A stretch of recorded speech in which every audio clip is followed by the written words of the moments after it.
একবার ডাক, আমি শেষ প্রণামটা করে যাই রে। ও সেজ খোকা কোথায়? আমার দীপু, আমার দীপু, দীপু কোথায়? দীপু, দীপু কোথায়?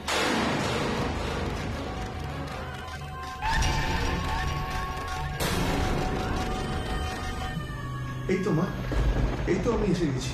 ও দীপু, দীপু, আমি তো ভাবলাম আমি যাওয়ার আগে তোর মুখটাও একবার দেখে যেতে পারবো না বাবা, আমার মরে যাচ্ছি দীপু রে। এসব কি বলছো তুমি মা? তোমার কিচ্ছু হবে না, তুমি সুস্থ হয়ে যাবে। আমরা তোমার জন্য অক্সিজেন সিলিন্ডার নিয়ে এসেছি। শেষদা ভাই ওটা গাড়ি থেকে নামাচ্ছে, তোমার কিচ্ছু হবে না মা। দেখো তুমি খুব তাড়াতাড়ি সুস্থ হয়ে যাবে।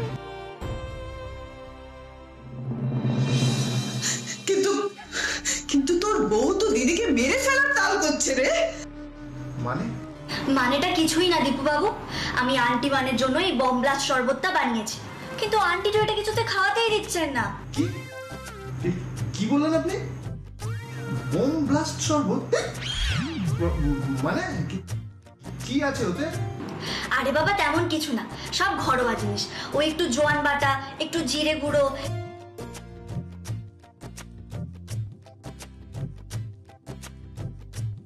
এই সব কিছু মিশিয়ে এই শরবতটা আমি তৈরি করেছি।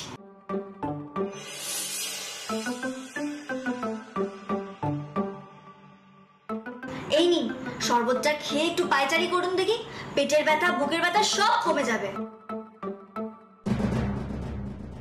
না, আমি এই জিনিস কিছুতেই আমার দিদিকে খাওয়াতে দেব না, কিছুতেই না।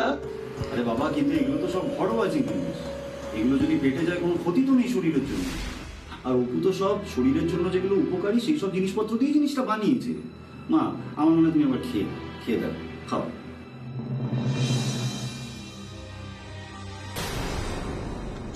না রে দিদি, তুই এটা খাস না, তুই কিছুতেই এটা খাস না। কিন্তু আমি ভালো কথা বলছি, তুই জানিস না মেয়েটা তোকে সহ্য করতে পারে না, দু চোখে দেখতে পারে না। ও তোকে এটা খাইয়ে মেরে ফেলতে চাইছে। মা, আমি বলছিলাম যে তোমার যদি মন না চায় তুমি খেও না এটা। না, খাবো না বললে তো আমি ছেড়ে দেবো না। অপু কবিরাজ খুব কড়া, রোগীর কোনো টাল বাহানার কথাই অপু কবিরাজ শুনবে না, খেতে আপনাকে হবে। আরে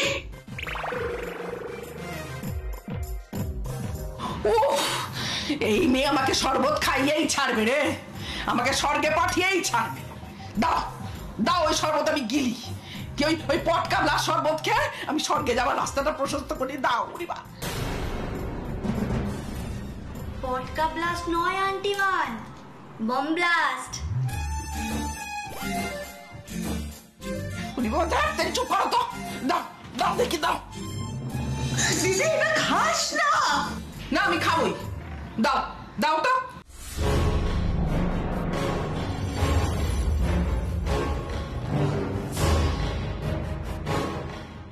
ঢক ঢক করে খেতে হবে কিন্তু।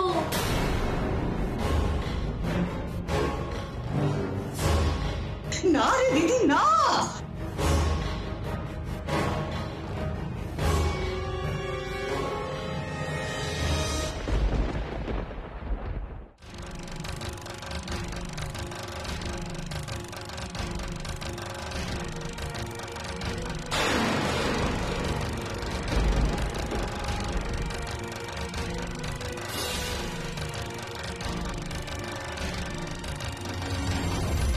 কি হলো দিদি? খাস না বললাম তো, খাস না।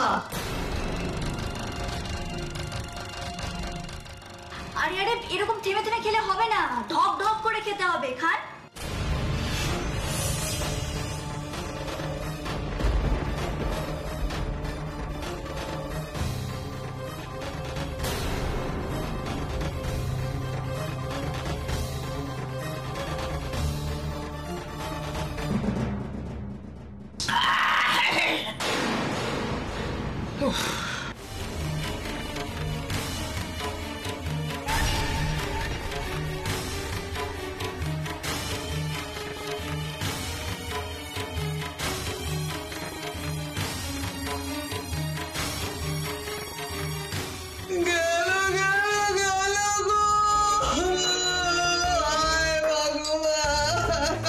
আমার দিদির প্রাণটা বেরিয়ে গেল গো।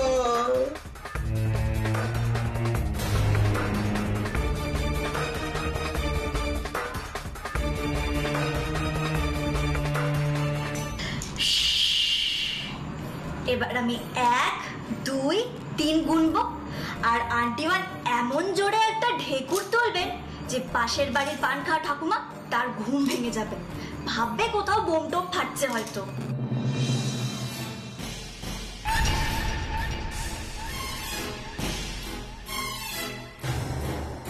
1 2 3।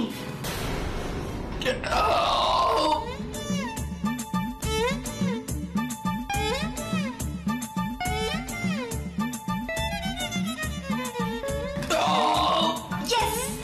কি বলেছিলাম? মিলল তো এই অপু কবিরাজের কথা? হলো তো বোম ব্লাস্ট, উঠল তো ঢেকুর।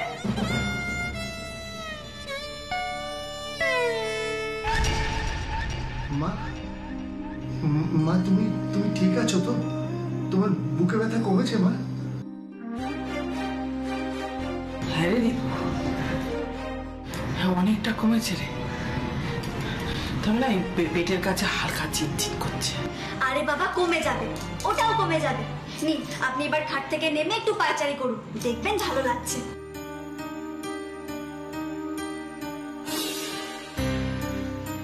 আর হ্যাঁ, কাল সকালবেলা টিফিনে আন্টিমান শুধুমাত্র মুড়ি ভেজানো জল খাবে, ঠিক আছে? ব্যাস, হ্যাঁ ব্যাস, নামুন এবার, হাঁটুন দেখি একটু।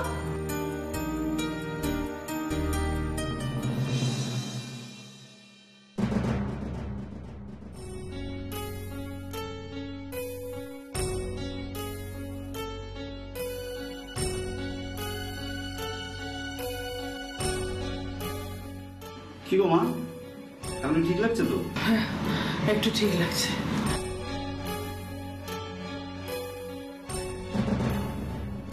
হ্যাঁ ঠিক তো লাগতেই হবে। এই দেখুন উনি এখন পায়চারি করছে, এবার আস্তে আস্তে শরীরটা হালকা হতে থাকবে আর উনি একদম সুস্থ হয়ে পড়বেন।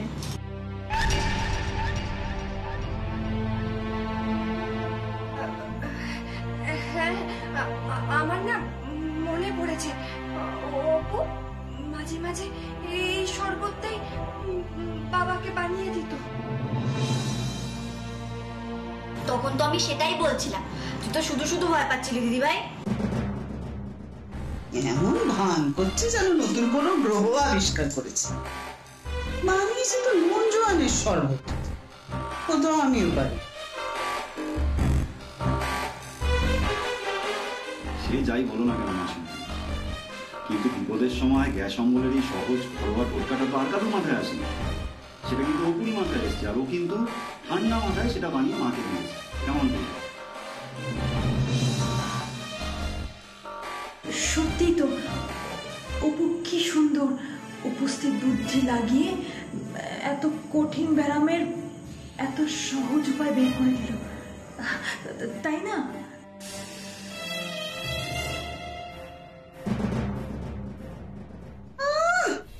চালাক মেয়ে একটা, সবাইকে ঘোল খাচ্ছে।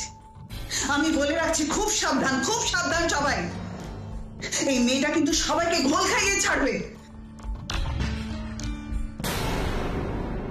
শুনুন আন্টিটু, যখন তখন এরকম ওই দই মিষ্টি ঘোল এসবের নাম করবেন না, জানেন না এসব শুনলে অপুর খিদে পেয়ে যায়।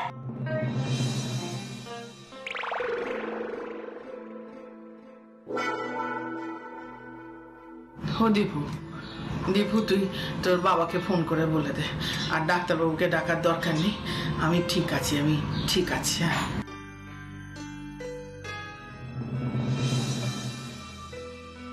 আচ্ছা মা, আমি বলে দিচ্ছি।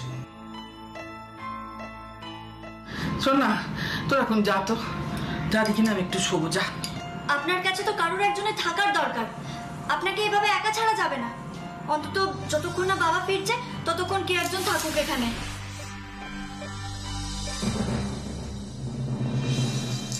দিদির কাছে আমি থাকবো না, অপু থাকবে। মায়ের চেয়ে মাসির দরদ বেশি। আমার দিদির কাছে আমি থাকবো। না আন্টিটু, আপনি যা খুমকাতুরে, সে আপনার থাকা না থাকে একই ব্যাপার। আপনি তো বসে বসে সেই ঝিমোবেন, তাই আমিই থাকবো।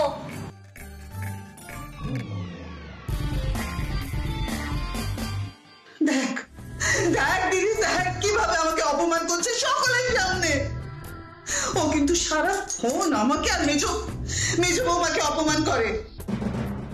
হ্যাঁ তাই, আজ তো মেজ বৌমা অপমানটা মিস করলো। ওই যে লুচি আলুর দমকে ঘুমোচ্ছে। এই তোরা যা তো এখন এখান থেকে, যা সবাই যা। আর যদি তুইও যা, ভালো লাগছে না আমার, ক্লান্ত লাগছে, আমি একটু বিশ্রাম নেবো। যা।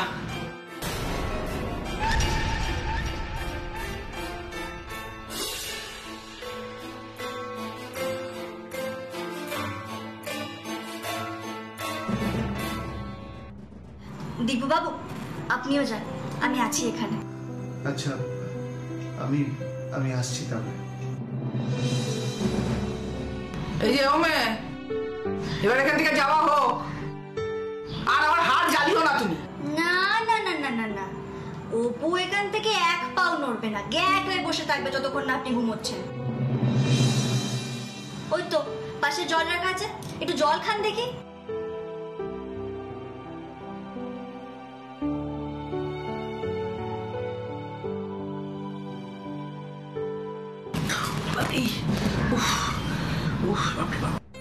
কি হলো আন্টিমা, আপনার পায়ে ব্যথা করছে তাই না?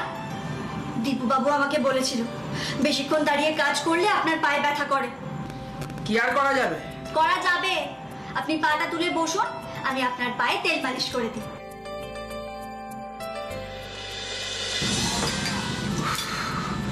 কোনো দরকার নেই। দরকার নেই বললেই হলো? অপু কিন্তু খুব রাগী, এমন বকা দেব না।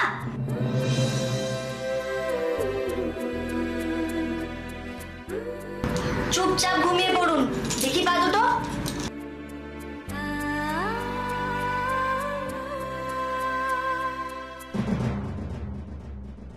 আপনার এরকম ব্যথা হতে না আমি খুব ভয় পেয়ে গেছিলাম। আপনাকে এরকম কষ্ট পেতে দেখতে একটুও ভালো লাগে না, জানেন তো। আপনাকে না ওই রাগী রাগী খ্যাকখ্যাকেই বেশি ভালো লাগে।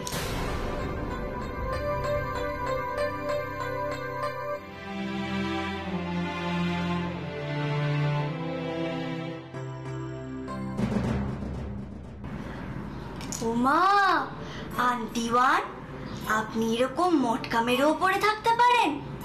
জানেন তো দীপু বাবুও মাঝে মধ্যে এরকম করে।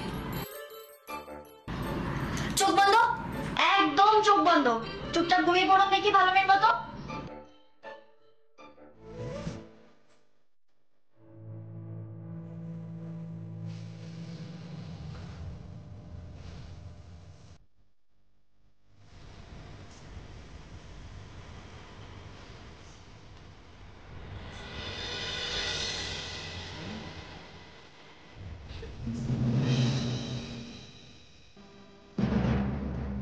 এই আন্টিমান মানুষটাকে আমি ঠিক চিনতে পারি না, ঠিক বুঝতে পারি না এখনো।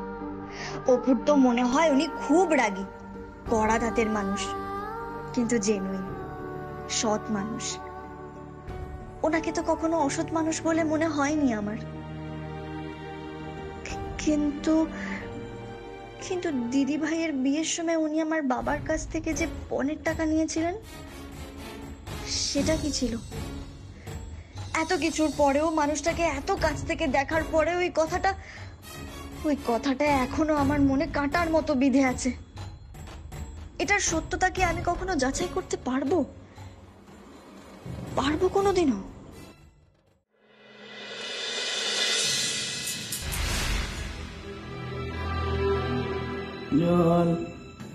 আন্টিমান, আপনি জল খাবেন?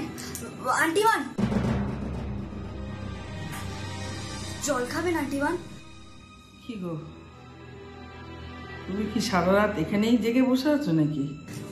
না, জেগে থাকবো ভেবেছিলাম তো, কিন্তু ওই একটুখানি চোখ লেগে গেছিল আর ঘুমিয়েও পড়েছিলাম আমি। তা ঘুম যখন পেয়েছে তখন ঘরে গিয়ে ঘুমালেই তো হয়। না না, আপনার মাথা খারাপ হয়ে গেল নাকি? ওটি হবে না। আপনার এত শরীর খারাপ আর আমি ঘরে গিয়ে ঘুমাবো? মাঝরাতে যদি আবার আপনার বুকে ব্যথা ট্যাথা হয় তখন কি হবে বলুন তো? ওরে বাবা, বললাম তো আমার কিছু হবে না। হ্যাঁ গো, তোমাদের বাবা কোথায়? বাবা আমাকে এই ঘরে দেখে বাবা অন্য ঘরে ঘুমোতে গেছে। তোমাকে তো থাকতে বারণ করলাম। বারণ করলেই তো হবে না।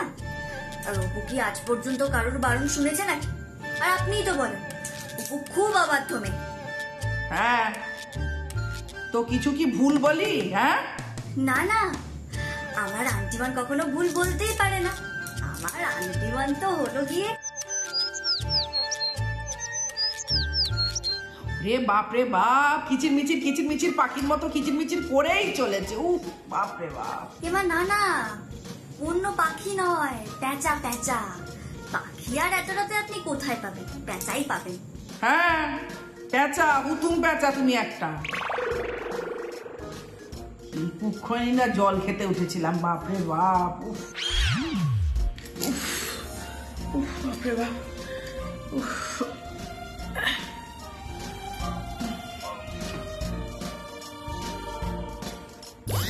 এ বাবা, এটা কি? এটা তো জল নয়। আরে বাবা, ওটা জল, কিন্তু প্লেন জল নয়, ওতে ওআরএস মেশানো আছে।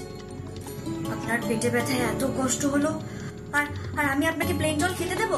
ভাবলেন কি করে? হ্যাঁ, এই ওআরএস গোলা জলটা আজকে সারা রাত আর কালকে সারা দিন আপনি খাবেন, ঠিক আছে? দরকার নেই আমার জল খাওয়া। আমি সারা রাত জল না খেয়েই থাকবো, খাবো না আমি। বললেই হলো। অপু কিন্তু খুব রাগী। ও রেগে গেলে না আপনাকে বকেও দিতে পারে। যখন রেগে যায় ওর চোখ দিয়ে আগুন বেরোয়, আর অপু ড্রাগন হয়ে যায়। কি? ড্রাগন? ড্রাগন আবার কি? আরে বাবা, ড্রাগনের মুখ দিয়ে আগুন বেরোয় বলে ড্রাগন, আর অপুর চোখ দিয়ে আগুন বেরোয় বলে অপু ড্রাগন। সব বাচ্চারা কিন্তু তখন অপুকে ভয় পায়।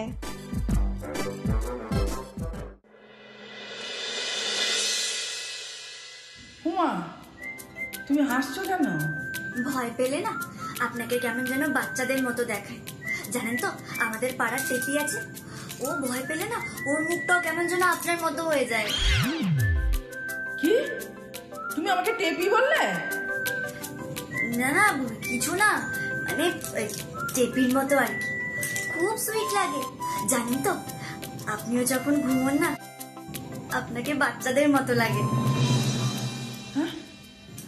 আন্টিমান, অবাক হচ্ছেন কেন? আরে বাবা, আমি তো সত্যি কথাই বলছি। আপনি যখন ঘুমোন আপনাকে ঠিক বাচ্চাদের মতো দেখায়, নিষ্পাপ শিশু।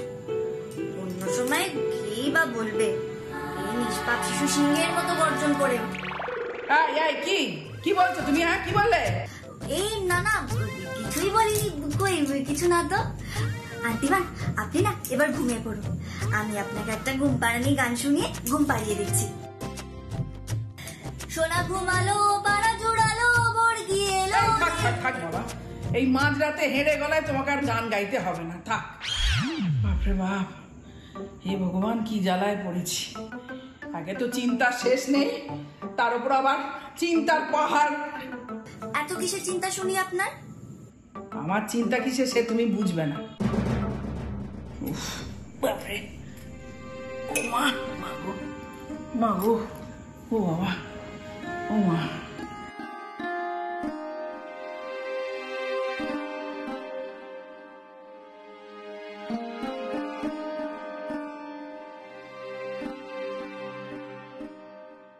এই মেয়েটা এত যত্ন করছে আমার, এত সেবা করছে, বেশ আরাম লাগছে। আমি চিরকালই সবাইকে দিয়ে বলে ধমকে কাজ করিয়ে নিয়েছি, আর আজ এই মেয়ের কাছে বকুনি খেয়ে আমার এরকম অন্যরকম কেন লাগছে? খারাপ লাগছে না ভালো লাগছে আমি ঠিক বুঝতে পারছি না কেন।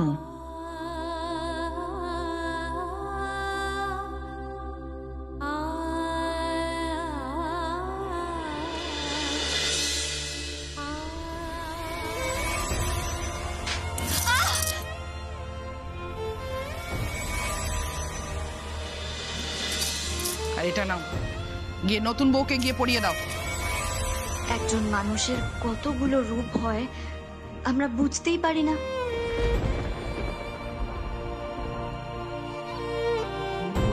দীপুর ঘরে আগুন লেগে গেছিল, তখন মা অন্নপূর্ণা আমি আমি তোমার কাছে মানত করেছিলাম ঠাকুর, তোমার কাছে মানত করেছিলাম মা অন্নপূর্ণা। কি বলছে আন্টিমা? মা গো, আমি সেই মানতের পুজো দিতে পারিনি মা। আমি দেব মা, আমি তোমার পুজো দেব মা, আমি মানতের পুজো দেব। মা গো, তুমি আমার সংসারের সকলের মঙ্গল করো ঠাকুর, আমার সংসারের সকলের ভালো করো। অন্নপূর্ণা পুজোর মানত করেছে আন্টিমা, অন্নপূর্ণা পুজো করবে। আপনার ইচ্ছে ঠিক পূরণ হবে, আমি ব্যবস্থা করব। যাই, কথাটা গিয়ে দীপুবাবুকে বলে আসি।